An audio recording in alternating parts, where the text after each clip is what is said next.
नमस्कार, आप सभी का स्वागत है सत्कर्म योग चैनल में। श्री गणेशाय नमः।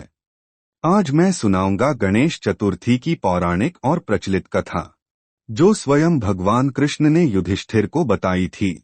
गणेश जी और माता पार्वती में हुए संवादों द्वारा पता चलता है कि इस व्रत को उचित तरीके से कैसे किया जाए। चतुर्थी के दिन इसे सुनने से दूर होंगे सारे संकट, मिलेगा अपार सुख।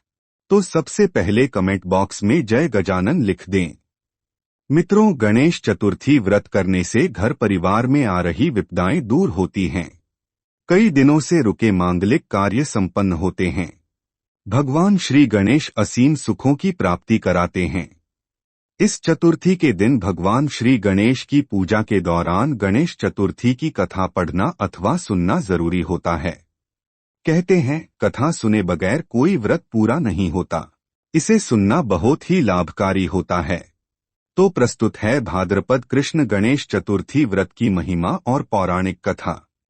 भगवान कृष्ण युधिष्ठिर को बताते हैं कि एक समय पार्वती जी ने गणेश जी से पूछा कि हे पुत्र, भादों कृष्ण चतुर्थी को संकट नाशक चतुर्थी कहा गया है।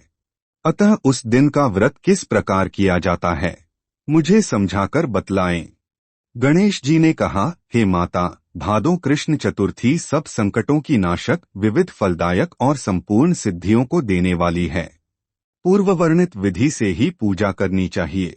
श्री कृष्ण जी कहते हैं कि हे युधिष्ठिर, पुत्र की ऐसी बात सुनकर पार्वती जी ने उनसे पूछा कि आहार एवं पूजन में क्या विशेषता है, उसे बतलाइए। गणेश जी ने कहा कि गुरु द्वारा वर्णित प्रणाली से इस दिन भक्तिभाव से पूजन करें। 12 महीनों में अलग अलग नामों से गणेश जी की पूजा करनी चाहिए। विनायक, एकदंत, कृष्णपिंग, गजानन, लंबोदर, भालचंद्र, हेरंब, विकट, वक्रतुंड, आखुरथ, विघ्नराज और गणाधिप, इन 12 नामों से व्रती को गणेश जी की पूजा करनी चाहिए। अलग अलग महीने में क्रमशः एक एक नाम से पूजा करें। चतुर्थी के दिन प्रातः नित्य कर्म से निवृत्त होकर व्रत का संकल्प करें। तत्पश्चात रात्रि में पूजन और कथा श्रवण करें। पुराण काल में नल नामक एक पुण्यात्मा और यशस्वी राजा हुए। उनकी रूपशालिनी रानी दमयंती नाम से प्रसिद्ध थीं। एक बार उन्हें शापग्रस्त होकर राज्यपद को छोड़ना पड़ा और रानी के वियोग में कष्ट सहना पड़ा। तब उनकी रानी दमयंती ने इस सर्वोत्तम व्रत को किया।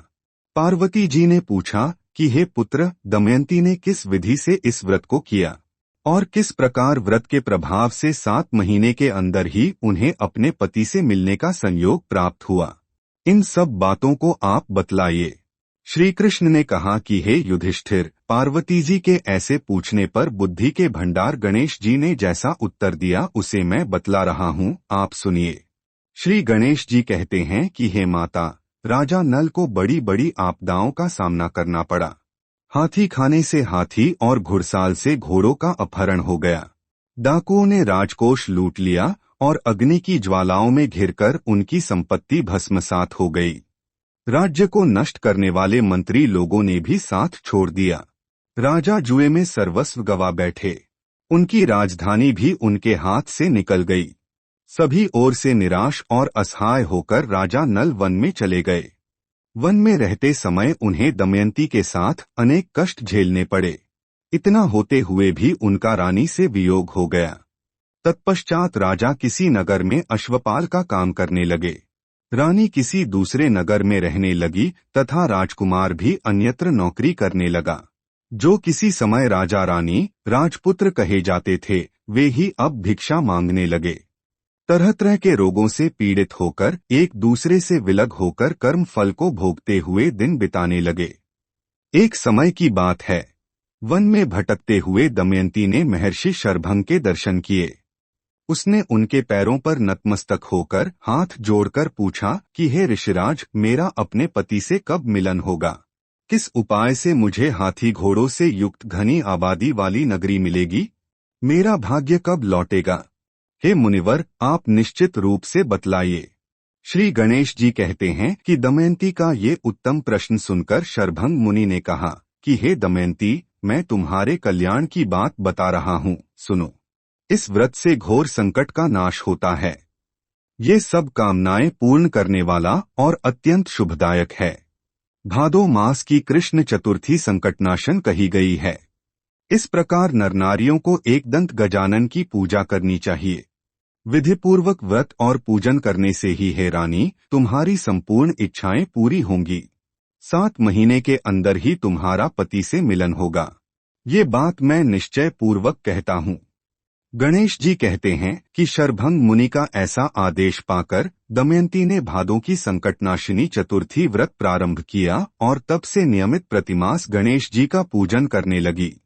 7 ही महीने में हे राजन इस उत्तम व्रत को करने से उसे पति, राज्य, पुत्र और पूर्वकालीन वैभव आदि की प्राप्ति हो गई। श्री कृष्ण कहते हैं कि हे पृथा पुत्र युधिष्ठिर, इसी प्रकार इस व्रत को करने से आपको भी राज्य की प्राप्ति होगी और आपके सभी शत्रुओं का नाश होगा, ये निश्चय है। हे राजन, इस प्रकार मैंने सभी व्रतों में उत्तम व्रत का वर्णन किया। ये सब कष्टों का नाश करता हुआ आपके भाग्य की वृद्धि करेगा। कथा यहाँ समाप्त होती है।